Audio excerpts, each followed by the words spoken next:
વિદ્યાર્થી મિત્રો, આજે આપણે ગુજરાતીમાં પાઠ 6 ભીખુ વિશે સમજ મેળવીશું. વિદ્યાર્થી મિત્રો, તમે કવિતાઓ સાંભળી, વાર્તાઓ સાંભળી, તો ચાલો આજે હું તમને પ્રસંગ સંભળાવું. આ પ્રસંગ છે નાનો પણ પ્રેરણાદાયી છે. તો ચાલો આપણે પ્રસંગ જોઈએ. એક નાનકડું ગામ હતું. ગામમાં એક કુટુંબ રહેતું હતું. કુટુંબમાં 5 સભ્યો હતા. તેઓ હળીમળીને રહેતા હતા. એકવાર ગામમાં કોઈને ત્યાં શુભ પ્રસંગ હતો, પણ એ દિવસે આ કુટુંબના કોઈ સભ્યો ગામમાં હાજર નહોતા.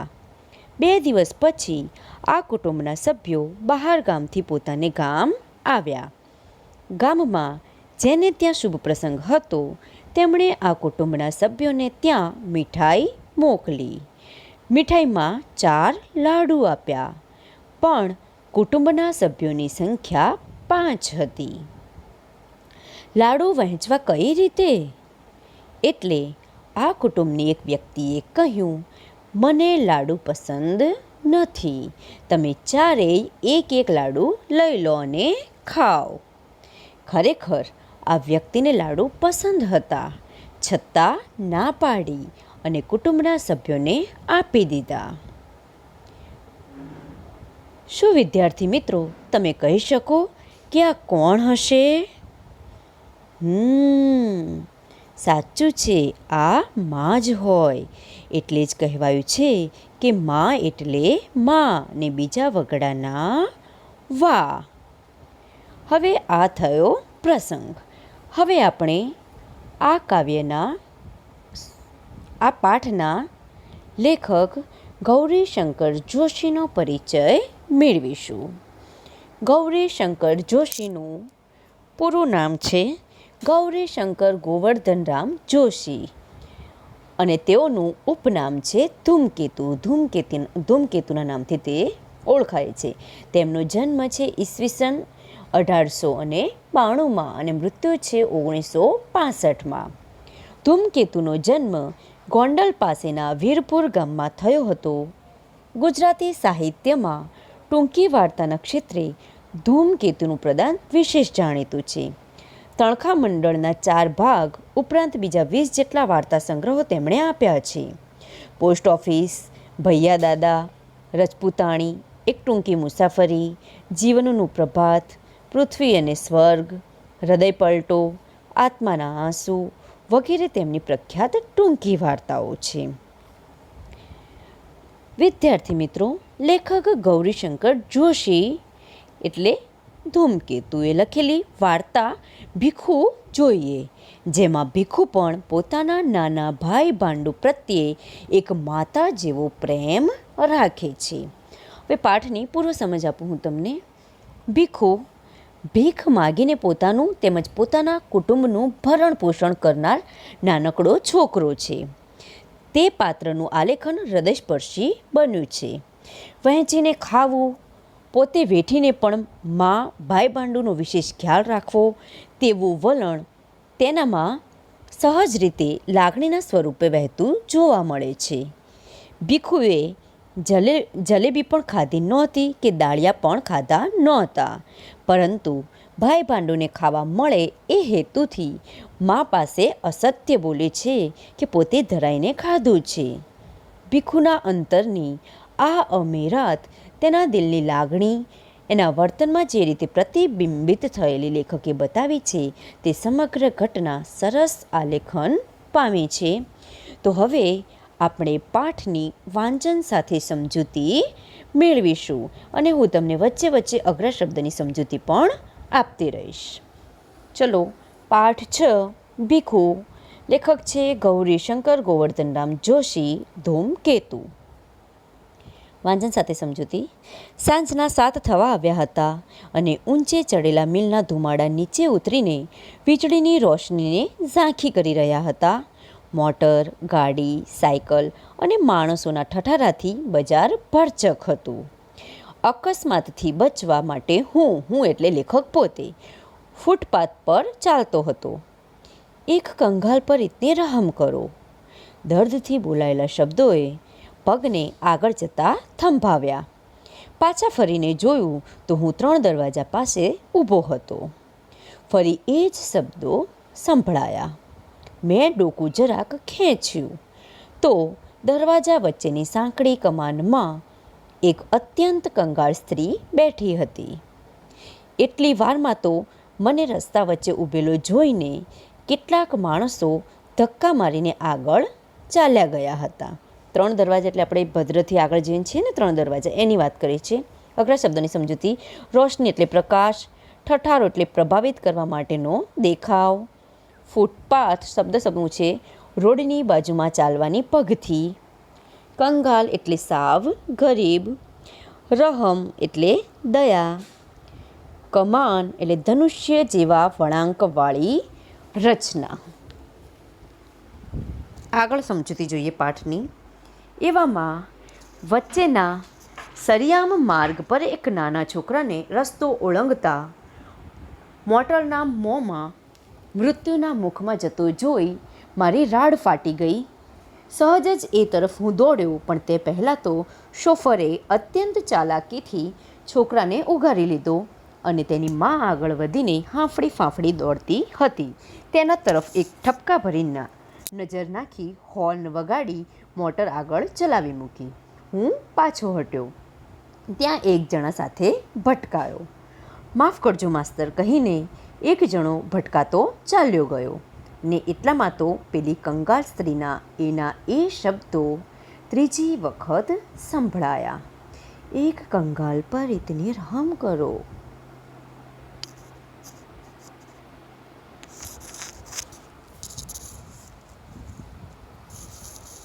વિદ્યાર્થી મિત્રો, વિચારો તમે, આ સ્ત્રીની કેટલી દયનીય પરિસ્થિતિ હશે. ખૂબ જ દયનીય પરિસ્થિતિ હતી, જેથી એને ભીખ માગ્યા સિવાય બીજો કોઈ રસ્તો એની પાસે હતો નહીં. અઘરા શબ્દની સમજૂતી. સરિયામ એટલે મુખ્ય. રાડ ફાટી જવી એટલે ડરથી ચીસ પડી જવી. શોફર એટલે મોટરનો ડ્રાઈવર. ઉઘારી લેવું એટલે બચાવી લેવું. આગળ સમજૂતી.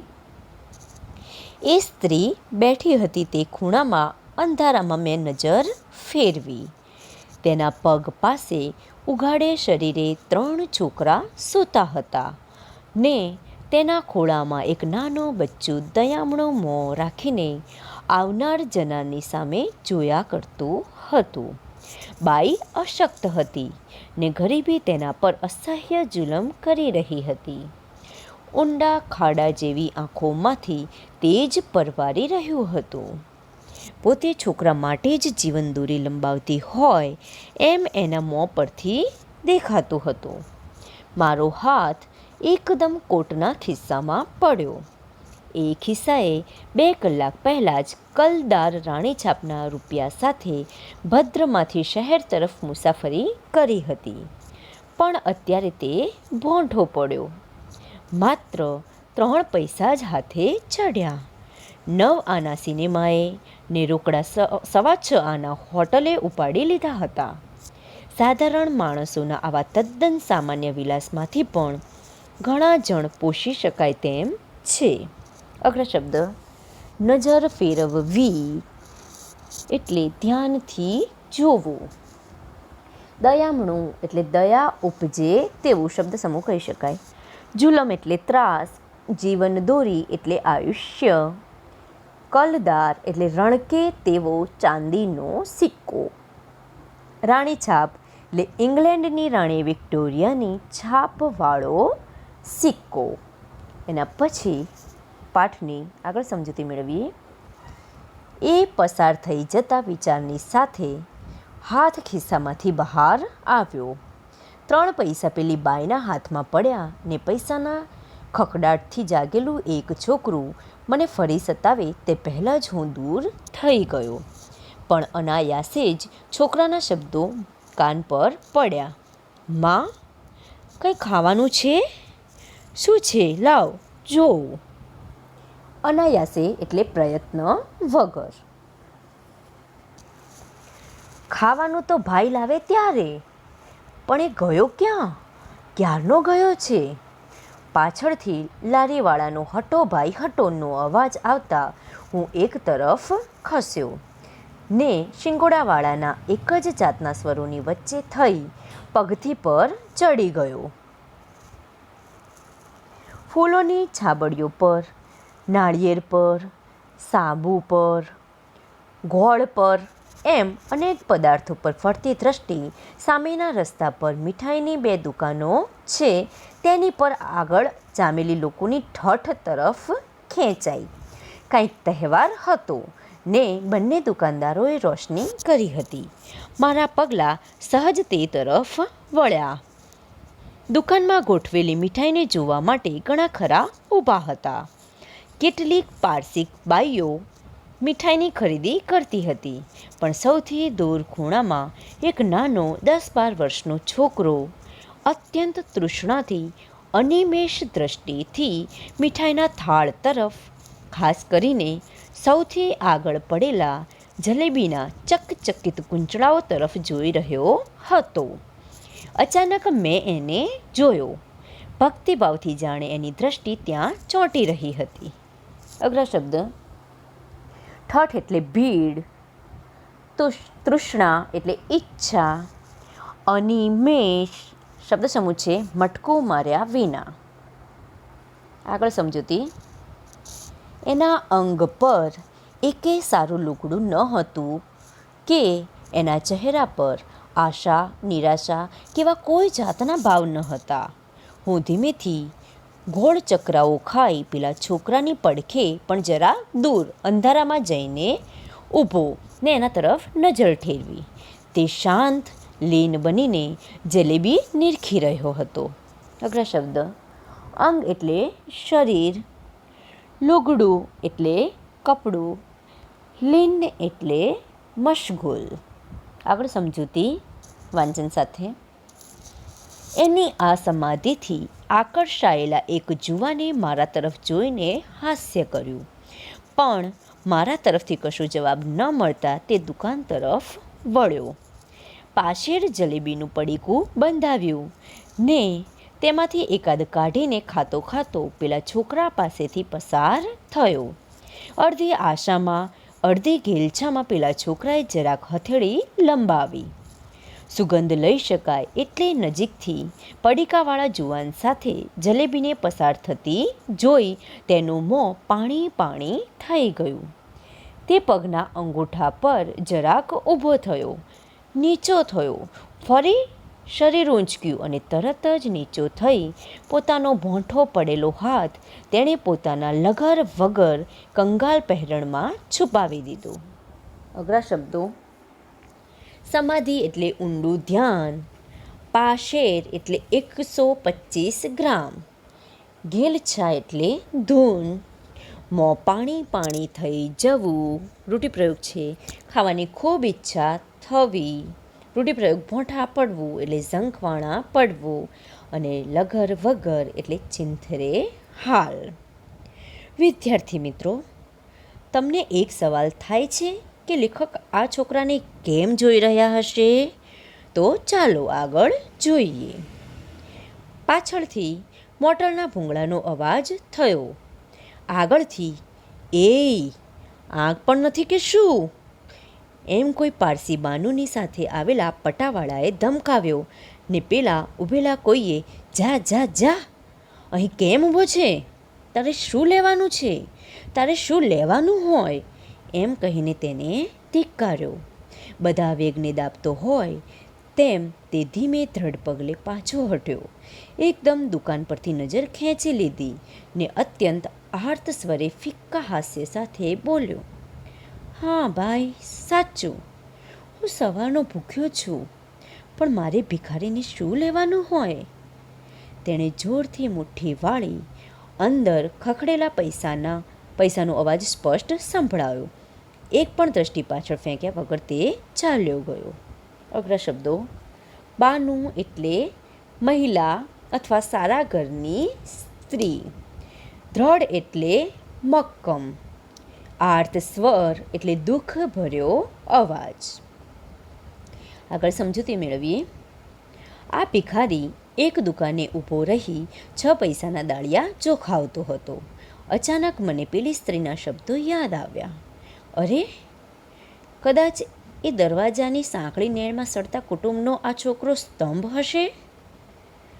કદાચ શું એમ જ હશે.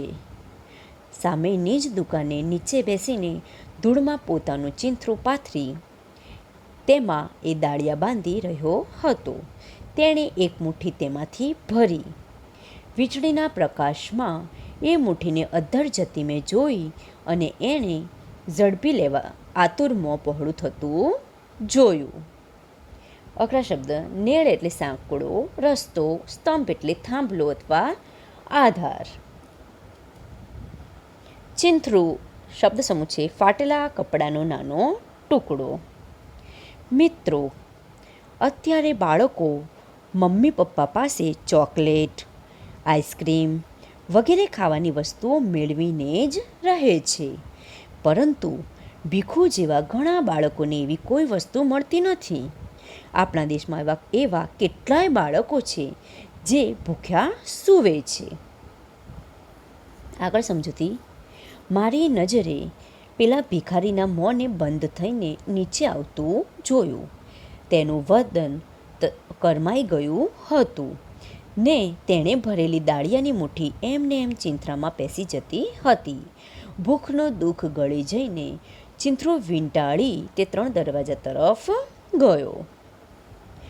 અઘરા શબ્દ. વદન એટલે મોં અથવા મુખ. રૂઢિપ્રયોગ છે વદન કરમાઈ જવું એટલે નિરાશ થઈ જવું. રૂઢિપ્રયોગ છે ભૂખનું દુઃખ ગળી જવું એટલે ભૂખની પીડાને ભૂલી જવી. આગળ સમજૂતી. અને પેલી સ્ત્રી પાસે જ ગયો. પેલા છોકરા એને વળગી જ પડ્યા ને સ્ત્રીએ પોતાની ફાટેલ તૂટેલ ગોદડી પર તેને બેસાડીને પૂછ્યું, બેટા, તે કંઈ ખાધું? મારા અંગે અંગમાંથી ટાઢની ચમકારી પસાર થઈ ગઈ. હા માં, તે શાંતિથી બોલ્યો. મેં તો બહુ દાળિયા ખાધા, ખૂબ પાણી પીધું ને પછી આવ્યો. અત્યાર સુધી ક્યાં રોકાણો તો ભાઈ? માં, પેલી જલેબીની દુકાન છે ને, ત્યાં એક શેઠે મને જલેબી ખવડાવી. હે? હા માં. અમારો ભાગ કરતા છોકરાઓ કૂદી પડ્યા. છોકરો શર્મિંદો થઈ ગયો. માએ તેની સામે ઠપકાથી નિસંતોષથી જોયા કર્યું. બેટા, એવું હોય તો પોતાના ભાંડરડાને માટે થોડું રાખીએ. તું તો મોટો, તારાથી પાળ્યા આ મોટા થાય તેમ છે. દાળિયા ક્યાંથી કાઢ્યા? બરફ સાર્યો તો તેના 10 પૈસા આવ્યા ને? હા. કેટલા પૈસાના દાળિયા લાવ્યો? 6 એમ બોલતા બોલતા તેણે છેવટે કહી નાખ્યું 10. અઘરા શબ્દો. ભાંડરડા એટલે નાના ભાઈ બહેન. સારવું શબ્દ સમૂહ છે એક જગ્યાએથી બીજી જગ્યાએ લઈ જવું. માએ તેની સામે ઠપકાથી ને સંતોષથી જોયા કર્યું. માએ તેની સામે ઠપકાથી ને પછી લીટી છે. બરાબર મિત્રો, આ લીટીની સમજ હું તમને આપું. ભીખુ સામે તેની મા ઠપકાથી જુએ છે કારણ કે તેણે એકલાએ નાના ભાઈ બહેનને આપ્યા વગર જલેબી ખાઈ લીધી. સાથે સાથે માને સંતોષ પણ છે કે ભીખુને તો જલેબી ખાવા મળી ને. કેવું માનું હૃદય! બધા બાળકો એના માટે સરખા. આગળ સમજૂતી વાંચન સાથે. આના જીવનને જરાક ટેકો આપ્યો હોય. બધા જ ભિખારી ઘણી વખત આપણે ઉદ્યોગ કરવાનો ઉપદેશ આપીએ છીએ, પણ આ છોકરાએ ભાંડુ માટે જલેબી જતી કરી, દાળિયા ન ખાધા અને ખોટું બોલ્યો. એને મદદ. ઉતાવળથી ખિસ્સામાં ગયેલો હાથ પાછો ફર્યો. ધોબીના ધોયેલ કોટ આજે જ પહેરેલો હોવાથી સાબરમતીની થોડીક ઝીણી રેતી જ હાથ સાથે ચોંટી. મેં હોટલ અને સિનેમાને આજે બીજી વખત સંભાળ્યા. અઘરા શબ્દો: ટેકો આપવો એટલે મદદ કરવી, ઉદ્યોગ એટલે ધંધો અથવા રોજગાર પણ કહી શકાય. આગળ સમજૂતી: છેક એમની પાસે સરીને મેં કહ્યું, છોકરા, તારું નામ? અવિશ્વાસભરી રીતે એ મારી સામે જોઈ રહ્યો. અત્યંત પ્યારથી તેનો હાથ હાથમાં લઈને મેં કહ્યું, છોકરા, તે જલેબી ખાધી એ તો મેં જોઈ, દાળિયા ખાધા એ પણ જોયું, પણ તારું નામ તો બોલ. પોતાની વાત કળાઈ ગઈ જાણીને તેણે લુચ્ચાઈમાં જરાક મોં મલકાવ્યું ને નીચું જોઈને બોલ્યો, મારું નામ ભીખુ સાબ. અઘરા શબ્દો: કળાઈ જવું એટલે સમજાઈ જવું. હવે અહીંયા આપણી પાઠની વાંચન સાથે સમજૂતી અઘરા શબ્દો સાથે પૂરી થઈ. હવે પ્રશ્નોના ઉત્તર લખો. એમાં પ્રશ્ન 1: લેખક કોની વર્તણૂક બારીકાઈથી જોઈ રહ્યા હતા? શા માટે? એનો ઉત્તર છે, લેખક એક 10-12 વર્ષના અત્યંત કંગાળ છોકરાની વર્તણૂકને બારીકાઈથી જોઈ રહ્યા હતા, કારણ કે તે મીઠાઈની દુકાન સામેના એક ખૂણામાં ઊભો હતો અને તે એક ધારો ખાવાની ઈચ્છાથી મીઠાઈ તરફ અને ખાસ તો જલેબી તરફ જોઈ રહ્યો હતો. પ્રશ્ન 2: ભીખુ દાળિયા ખાતા શા માટે અટકી ગયો? નો ઉત્તર છે, ભીખુને ભૂખ લાગી હતી. 6 પૈસાના તેણે દાળિયા લીધા. કપડામાં દાળિયા મૂક્યા પછી એક મુઠ્ઠી એમાંથી ભરી અને જ્યાં મોંમાં મૂકવા ગયો ત્યાં તેને નાના ભૂખ્યા ભાઈ બહેન યાદ આવ્યા, એટલે તે દાળિયા ખાતા અટકી ગયો. પ્રશ્ન 3: લેખકે હોટલ અને સિનેમાને શા માટે યાદ કર્યા? એનો ઉત્તર છે, લેખક પાસે 2 કલાક પહેલાં રાણીછાપ સિક્કો હતો, પરંતુ સિનેમા જોવામાં 9 આના અને હોટલમાં જમવામાં 6.25 આના ખર્ચાઈ ગયા. 3 પૈસા બચેલા હતા એ પણ ભિખારણબાઈને આપી દીધા. ભીખુએ પોતે ભૂખ વેઠીને નાના ભાઈ બહેનને દાળિયા ખાવા આપ્યા. આ જોઈને લેખકને થયું કે સિનેમા અને હોટલના ખર્ચા ઓછા કરવામાં આવે તો જેને જરૂર છે તેવા ગરીબ લોકોને આપી શકાય. આમ લેખકે હોટલ અને સિનેમાને યાદ કર્યા. એના પછી પ્રશ્ન 4: ભીખુએ લેખક સામે લુચ્ચાઈમાં મોં કેમ મલકાવ્યું? એનો ઉત્તર છે, ભીખુએ પોતાના નાના ભાઈ બહેન માટે દાળિયા ન ખાધા. આ હકીકત લેખક જાણી ગયા છે. તે વાત ભીખુ સમજી ગયો એટલે તેણે લુચ્ચાઈમાં મોં મલકાવ્યું. પ્રશ્ન 5: ભીખુનો ભાંડરડા માટેનો પ્રેમ લેખકને શા માટે ગમ્યો?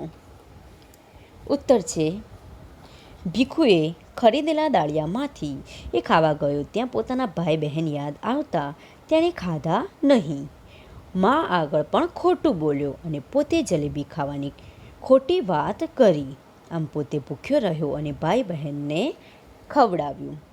આથી ભીખુનો ભાંડરડા પ્રત્યેનો પ્રેમ લેખકને ગમ્યો. એના પછી પ્રશ્નોના ઉત્તરમાં પહેલો પ્રશ્ન: લેખક ચાલતા ચાલતા ક્યાં અટકી ગયા? ત્યાં એમણે શું જોયું? ઉત્તર છે, લેખક 3 દરવાજા પાસેના રોડની ફૂટપાથ પર ચાલતા હતા ત્યારે તેમણે દર્દ ભરેલા શબ્દો સાંભળ્યા, એક કંગાલ પર ઇતની રામ કરો, અને લેખક અટકી ગયા. તેમણે 3 દરવાજાની સાંકડી કમાનમાં એક ખૂબ જ કંગાળ સ્ત્રીને 3-4 બાળકો સાથે જોઈ. પ્રશ્ન બીજો: ભીખુએ જલેબી ખરીદીને શા માટે ખાધી નહીં? એનો ઉત્તર છે, જલેબી જોઈ તેની સુગંધ લઈને જ ભીખુના મોંમાં પાણી આવી ગયું હતું, પણ તેને પોતાના ભાઈ બહેન યાદ આવ્યા. જલેબી તો તેને એકને જ ખાવા મળે એટલે ભીખુએ દાળિયા ખરીદ્યા. જે બધા ભીખુને થોડા થોડા ખાવા મળે, આથી ભીખુએ જલેબી ખાધી નહીં. પ્રશ્ન 3. ભીખુ એની મા પાસે શા માટે ખોટું બોલ્યો? એનો ઉત્તર છે, ભીખુએ ખરીદેલા દાળિયા 6 પૈસાના જ હતા. તેમાં તેના ભૂખ્યા ભાઈ બહેન અને માની ભૂખ સંતોષી શકાય. ભાઈ બહેનને દાળિયા મળી રહે એટલે પોતે દાળિયા ખાધા નહીં અને પોતાના કુટુંબ પ્રત્યેની લાગણીને લીધે મા આગળ ખોટું બોલ્યો કે પોતે ધરાઈને ખાધું છે. એના પછી પ્રશ્ન 4. કુટુંબનો સ્તંભ કોને કહેવાય? એનો ઉત્તર છે, સ્તંભ એટલે થાંભલો અથવા આધાર. જે કુટુંબમાં થાંભલા જેમ ટેકાનું આધારનું કામ કરે તેને કુટુંબનો સ્તંભ કહેવાય. પ્રશ્ન 5. ભીખુ ભૂખનું દુઃખ ગળી ગયો એવું લેખકે કેમ કહ્યું? એનો ઉત્તર છે, ભીખુ ખૂબ જ ભૂખ્યો હતો. ભીખુ અને તેના કુટુંબના દુઃખોમાં મોટું દુઃખ હતું. ભૂખનું દુઃખ. ભીખુએ ભૂખ સંતોષવા દાળિયા ખરીદ્યા. જેવા દાળિયા મોંમાં મૂકવા ગયો ત્યાં પોતાના નાના ભાઈ બહેન યાદ આવ્યા. દાળિયાની મુઠ્ઠી મોં સુધી આવી પણ તે ખાઈ ન શક્યો. આથી લેખક કહે છે, ભીખુ ભૂખનું દુઃખ ગળી ગયો. એના પછી પ્રશ્ન 6. આ વાર્તાનું શીર્ષક તમે શું આપો? શા માટે? તો હવે આ પ્રશ્નનો જવાબ તમારે જાતે લખવાનો છે. હું સમજૂતી આપી દઉં છું ખાલી તમને. આ વાર્તાનું શીર્ષક હું એટલે તમેની વાત. આ પ્રશ્ન તમારે લખવાનો છે. અંતરના અમી આપો. કારણ કે આ વાર્તાનું મુખ્ય પાત્ર ભીખુ પોતે દુઃખ વેઠે છે પણ મા અને ભાઈ ભાંડુનો વિશેષ ખ્યાલ રાખે છે. પોતે ભીખ માગીને લાવે અને પોતે ન ખાય પણ ભાઈ ભાંડુને ખવડાવે છે, જે ભીખુના અંતરમાં રહેલું અમૃત તત્વ છે. તેથી હું આ વાર્તાનું શીર્ષક અંતરના અમી આપો. બરાબર? આ પ્રશ્નોનો જવાબ તમારે જાતે નોટબુકમાં લખવાનો છે તમારી. એના પછી કોણ બોલે છે? હવે જુઓ, નીચે વાક્યો બધા આપેલા છે. દરેકે દરેક વાક્ય કોણ બોલે છે તે તમારે લખવાનું છે. પહેલું વાક્ય છે, ખાવાનું તો ભાઈ લાવે ત્યારે. બરાબર? હવે આ વાક્ય ભીખુની મા બોલે છે. એના પછી બીજું વાક્ય છે, એક શેઠીએ મને જલેબી ખવડાવી. તો આ વાક્ય ભીખુ બોલે છે. એના પછી ત્રીજા નંબરનું છે, માં કાંઈ ખાવાનું છે? આ વાક્ય ઊંઘમાંથી જાગેલું ભિખારી બાઈનું છોકરું એટલે કે ભીખુનો ભાઈ બોલે છે. એના પછી છેલ્લું વાક્ય, એય આંખ પણ નથી કે શું? આ વાક્ય પારસી બાઈનો પટાવાળો બોલે છે. હવે રૂઢિપ્રયોગનો વાક્યમાં પ્રયોગ કરવાનો છે. આગળ જેમ જેમ પાઠ શરૂ થયો છે, ચલાવે છે મેં, એમ તમને દરેક રૂઢિપ્રયોગ અર્થ અને વાક્ય સાથે સમજૂતી આપી છે, પણ અહીંયા આપણે જોઈશું. રૂઢિપ્રયોગ છે ઉઘારી લેવું, એનો અર્થ છે બચાવી લેવું, અને વાક્ય છે પૂરમાં તણાતા લોકોને સૈનિકોએ ઉઘારી લીધા. એના પછીનું બીજું છે રૂઢિપ્રયોગ વાત કળાઈ જવી, જેનો અર્થ થાય છે વાત સમજાઈ જવી, અને એનું વાક્ય પ્રયોગ છે ચોરીની વાત કળાઈ ગઈ એટલે મનુને શરમ લાગી. એના પછી ત્રીજા નંબરનું રૂઢિપ્રયોગ છે રાડ ફાટી જવી, એનો અર્થ છે ભયથી ચીસ પડી જવી, અને વાક્ય છે શીલાએ સાપ જોયો ને એની રાડ ફાટી ગઈ. છેલ્લો રૂઢિપ્રયોગ છે વદન કરમાઈ જવું, તો અર્થ નિરાશ થઈ જવું, અને વાક્ય છે ગુજરાતીમાં ઓછા ગુણ આવતા નિલેશનું વદન કરમાઈ ગયું. સૂચવ્યા મુજબ કરો. હવે તમારે વદન શબ્દ આપેલો છે. આ પાઠમાં વદન નામનો શબ્દ છે. આ શબ્દમાંના અક્ષરોનો ઉપયોગ કરી બીજા શબ્દો બનાવી શકાય. કેવી રીતે બનાવી શકાય? જેમ કે વદ, વન, બરાબર, બનાવી શકાય. આ એક જ શબ્દનો ઉપયોગ કરીને બનાવી શકાય. એ જ રીતે બીજા દવ, દન, નવ એવા શબ્દો બનાવી શકાય છે. હવે આ ઉપરાંત તમારે બીજા શબ્દો પણ બનાવવાના છે. દાખલા તરીકે કયા કયા શબ્દો બનાવવાના છે? તો જો વદ અને વન આપેલું છે, દવ, દન અને નવ બનાવ્યો આપણે. હવે વદ એટલે એનો અર્થ શું થાય? કૃષ્ણ પક્ષ અથવા અંધાર્યું કહી શકાય. વન એટલે જંગલ કહેવાય. દવ એટલે જંગલમાં લાગતી આગ. દન એટલે દિવસ. નવ એટલે એક સંખ્યા, 1 2 3 4 5 6 7 8 9, 9 કહીએ છીએ ને, એક સંખ્યા, બરાબર. હવે આપણે બીજા શબ્દો પણ બનાવ્યા, શબ્દોના અર્થ પણ આપ્યા. અર્થમાંથી હવે આપણે વાક્યો પણ બનાવવાના છે. તો પહેલું વદ છે, એનું જુઓ, શ્રાવણ વદ આઠમ શ્રી કૃષ્ણનો જન્મદિવસ છે. બીજું છે વન, તો વનમાં વિવિધ પ્રકારના વૃક્ષો હોય છે. ત્રીજું છે દવ, તો જંગલમાં દવ લાગે છે. ચોથું છે દન, તો અન્ના હજારે 6 દનથી ઉપવાસ ઉપર છે. પાંચમું છે નવ, તો 9 પરથી વાક્ય બનાવી શકો કે ના બનાવી શકો તમે? આવડે એટલું તો. નોરતાનો તહેવાર આવે છે, બરાબર. તો નોરતાનો તહેવાર 9 દિવસ સુધી ચાલે છે, બરાબર. હવે શતરંજની શબ્દ રમત છે. જુઓ, આપેલ કોષ્ટકના આડા, ઊભા અને ત્રાંસા ખાનામાંથી 9 તેજસ્વી અને પ્રેરક બાળકોના નામ શોધવાના છે અને દરેકનો 3-4 વાક્યોમાં પરિચય આપવાનો છે. જુઓ, શબ્દ શતરંજ, કોષ્ટક જુઓ, દેખાય છે ને? એમાં પહેલું ધ્રુવ નામ તો આપેલું જ છે, એમાં ગોળ કરેલું છે. આપણે જે નામ શોધીએ એ બધામાં ગોળ પણ કરતા જ રહેવાનું છે. હવે જુઓ, એના પછી બીજો શબ્દ પહેલી જ લીટીમાં છે અજ, પછી કૂજ, દેખાય છે ને?